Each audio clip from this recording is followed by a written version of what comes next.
సూర్యాపేట జిల్లా కోదాడలో 17 కోట్లతో నూతన ఆర్టీసీ బస్ స్టేషన్కు మంత్రులు పొన్నం ప్రభాకర్, ఉత్తమ్ కుమార్ రెడ్డి శంకుస్థాపన చేశారు. ఈ సందర్భంగా మంత్రి పొన్నం ప్రభాకర్ మాట్లాడుతూ మహిళల ఉచిత బస్సు ప్రయాణంతో ఇప్పటికే 3,000 కోట్లకు పైగా ప్రయాణాలు నమోదయ్యాయి.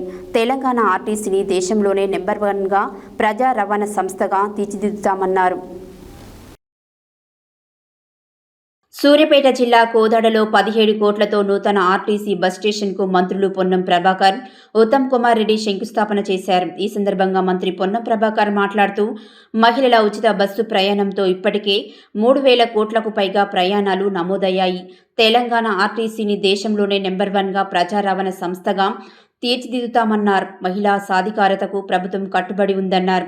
మహిళల అభివృద్ధిని కొందరు రాజకీయ కారణాలతో అడ్డుకుంటున్నారన్నారు.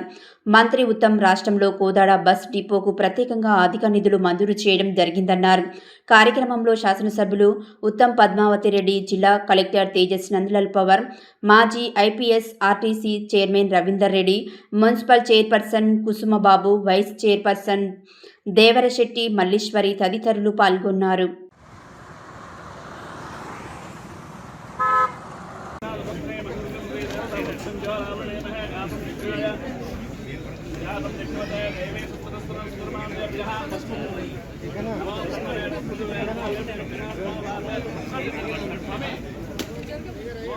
అయ్యారు జరగండి.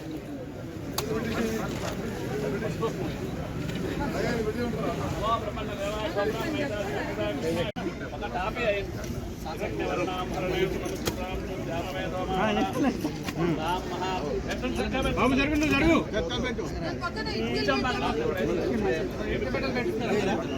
బాబు చేశారు. బషీర్ పిచ్చేట బషీర్. లక్ష్మీ రామ్ మహాభజాతవేద లక్ష్మీర్మగావోదాస్వానో విద్యాయ పురుషారం.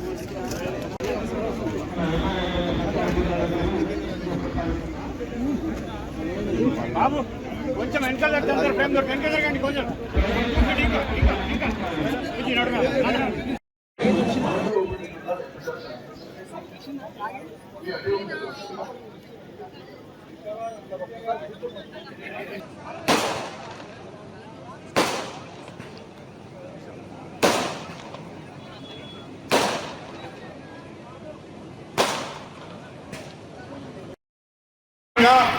వాళ్ళ ఇంటి నుంచి గమ్యంకు, గమ్యం నుంచి ఇంటికి ఎక్కడ అవసరమైతే అక్కడ అన్ని గ్రామాల్లో, అన్ని ఊర్ల వాడలలో బస్సులు అందజేస్తా ఉన్నాం.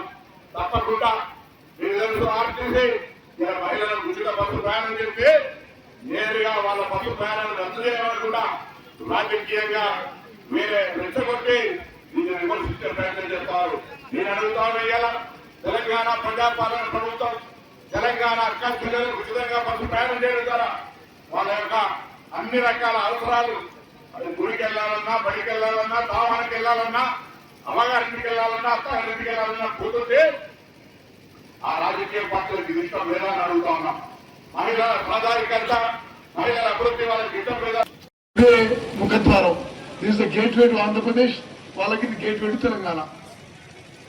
ఇక్కడ మరి ఆంధ్ర తెలంగాణ కలయికగా ప్రజలందరూ కూడా కలిసిమెలిసి ఒక మంచి వాతావరణంలో ఉండడం అనేది నాకు ఎంతో సంతోషకరమైన విషయం.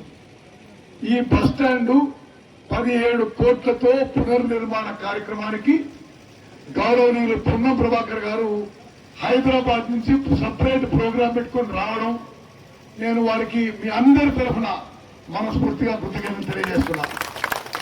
వాస్తవంగా 5 గంటలకి నాకు ప్రభాకర్ గారికి ముఖ్యమంత్రి గారితో సమావేశం ఉంది. ఇప్పుడు ఇది అయిపోయినాక ఇక భోజనానికి కూడా టైం లేదు. మేము వెంటనే బండికి హైదరాబాద్ బయలుదేరాలి. ఎమ్మెల్యే గారు ఇది దీని తర్వాత పెట్టిన వైద్యం ఉండాలని 26 కోట్ల రూపాయలతో 100 పడకల హాస్పిటల్, సిటీ స్కాన్ మిషన్ తో సహా మంజూరు చేయించి నిర్మాణంలో ఉన్న విషయం కూడా మీ అందరికీ తెలుసు. అదేవిధంగా కోదాడు మొత్తం కాన్స్టిట్యున్సీ నాగార్జున సాగర్ ఆయకట్టు కింద ఉంది. నాగార్జున సాగర్ ప్రాజెక్టు కట్టినప్పటి సంది ఈ కాన్స్టిట్యున్సీ మొత్తం కూడా ఎన్ఎస్పీ ఆయకట్టు కింద ఉంది. నాగార్జున సాగర్ మెయిన్ కాలువ కానీ మేజర్లు కానీ లైనింగ్ పనులు మళ్ళీ నేను ఇప్పుడు ఇరిగేషన్ మంత్రి లెక్క చేపట్టడం జరిగింది. అదేవిధంగా పాత లిఫ్ట్ ఇరిగేషన్ స్కీమ్స్ అన్ని కూడా ఉదాహరణకి R9 పునరుద్ధరణ చేపట్టాం, కొత్త పనులు మొదలు పెట్టాం. రెడ్లకుంటకి లిఫ్ట్ ఇరిగేషన్ స్కీము, శాంతినగర్కి లిఫ్ట్ ఇరిగేషన్ స్కీము మరి గత ప్రభుత్వంలో పడావుబడి ఉండి పూర్తిగా నిరుపయోగంగా ఉండిపోయింది. కొన్ని వేల ఎకరాలకి కొత్త ఆయకట్టుకి నీళ్లు తీసుకొస్తున్నారు. అదేవిధంగా మన పొన్నం ప్రవర్తన మనకు శాంక్షన్ చేయించినందుకు మొత్తము కోదాడ నియోజకవర్గం నుంచి వారి తరఫు నుంచి నేను మీకు ప్రత్యేక ధన్యవాదాలు తెలియజేస్తున్నాను సార్. మీరు నాకు ఇచ్చిన బాధ్యత, నా చదువు ఉపయోగించి మరి ఇందులో ఒక మంచి బస్ స్టాండ్, అన్ని వ్యవస్థలు, అన్ని సౌకర్యాలు ఉండేటట్టు అన్ని ఏజ్ గ్రూప్స్ కి కూడా sir, mothers, feeding mothers, students, పెద్దలు, ఫిజికలీ హ్యాండిక్యాప్, యువకులు చాలా మటుకు ఇక్కడ నుంచి పోయి హైదరాబాద్ లో పనిచేస్తుంటారు, మెడ్రాస్ లో పనిచేస్తారు. వాళ్ళకి ఎయిర్పోర్ట్ లో ఉన్నటువంటి ఫెసిలిటీస్ కూడా ఇందులో పొందుపరిచి మేము డిజైన్ చేయడం ప్రయత్నం చేస్తున్నాం సార్. అది కాక ఇప్పుడు 14 బేస్ ఉన్న బస్ కి వచ్చే బస్ స్టాప్ లో దాదాపు 16 మెయిన్ బేస్, 4 ఛార్జింగ్ బేస్ కోసం కూడా